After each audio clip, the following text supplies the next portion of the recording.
ખ્યાતિકાંડને લઈને અત્યાર સુધીના સૌથી મોટા સમાચાર સામે આવ્યા છે।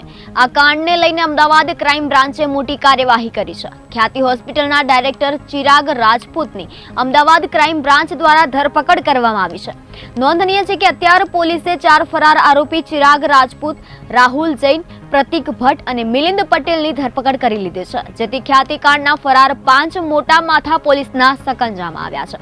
ખ્યાતિકાંડ મુદ્દે પોલીસે 5 ફરાર આરોપીઓને પકડવામાં પોલીસને સફળતા મળી છે। ખ્યાતિકાંડને લઈને પોલીસે અલગ અલગ ટીમો બનાવીને ઓપરેશન પાર પાડ્યું છે।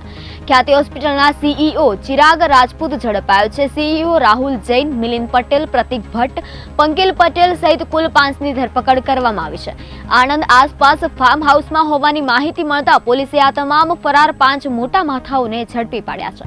જો કે ખ્યાતિ હોસ્પિટલના સર્જન ડોક્ટર સંજય પટોળિયા હજુ સુધી પણ ફરાર હોવાનું જાણવા મળ્યું છે। સૂત્રો દ્વારા જાણવા મળ્યું છે કે ડોક્ટર સંજય પટોળિયા આગોતરા જામીન માટે અરજી કરી ચૂક્યો છે। એટલું જ નહીં પરંતુ ડોક્ટર સંજય પટોળિયાની સાથે ચેરમેન કાર્તિક પટેલ પણ હજુ સુધી પોલીસ પકડથી બહાર હોવાનું સામે આવ્યું છે। નોંધનીય છે કે ખ્યાતિકાંડના 2 મોટા માથા હજુ પણ પોલીસ પકડથી બહાર છે।